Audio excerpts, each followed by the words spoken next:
hello लोगोफोर दिनै नोंथांमोननि थाखाय मोनसे भिडिअ गोदान लानानै फैबाय दा नोंथांमोना भिडिअखौ नायलांबाय थादो दा मोनसे प्रेक्टिकेल आं नोंथांमोननो मोनसे खोथा खिथानो नागिरदों दा नोंथांमोना भिडिअखौ नायलां भिडिअखौ आपल'ड होबाय होनानै जेनेबा भिउस फैबाय आरो नोंनि चेनेला मनिटाइजेसन जाथ'वाखै बे भिडिअआव गोबां माने भिउस फैबाय 1 लाख 2 लाख भिउस फैबाय आरो बे मनिटाइजेसन जाय समाव जि डलार नोंनि भिडिअ डलार आर्निं जादोंमोन आरो बे आर्निंआ मनिटाइजेसन जायोब्ला नोंनि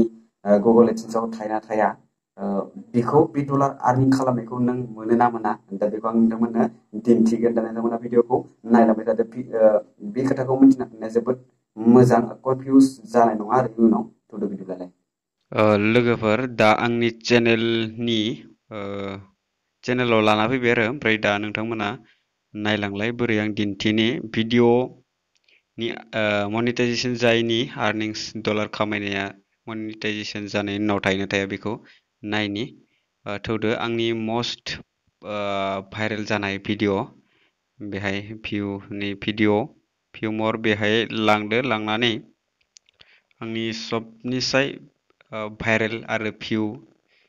जादोंमोन बेहाय नेटआ बिराद स्ल' माने फैबाय दा गाहायाव थुदो आंनि मस्ट भाइरेल जानाय भिडिअ बेयो र'स्टमोन मोनसे भिडिअ र'स्ट खालामदोंमोन आरो दा नायनो हागोन बेहाय बेसे डलार खामायदो नै गो टु भिडिअ एनालाइसिस खालामनाय बेहाय ओमफ्राय बेहाय नै भिउआ बेसे दोङो बेहाय र' नै बेहाय बेसे आर्निंस खालामदो 1.75 डलार माने $1.75 फैसा खामायदों आरो बिसोरनि जेनेबा डलारावसो होयो नालाय ओमफ्राय बे खालामदो आरो भिउआ बेसे दोङो नै बेहाय भिउआ 1,39,877 भिउ फैदो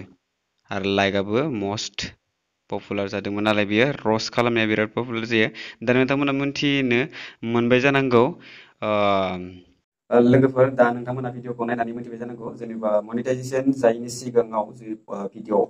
डलार आर्निं जानाय बेखौ मनिटाइजेसन जायाब्ला मोना होननानै नोंथांमोना मिथिजोबखाबाय जानांगौ दिनै भिडिअखौ बांद्राय गोलाव खालामला आरो बिदिनो जेनेबा बायदि बायदि रोखोमनि भिडिअ मोनबाय थानो चेनेलखौ साबसक्राइब खालामनानै ला आरो लोगोसे अलखौ थुनानै लाबानो जाबाय बांसिनानो साबसक्राइब खालामाखै साबसक्राइब खालामना लादो आंबो हेपि जागोन नोंथांमोननि थाखाय गोदान गोदान भिडिअ लाबोबाय थानानै दिन्थिनो हागोन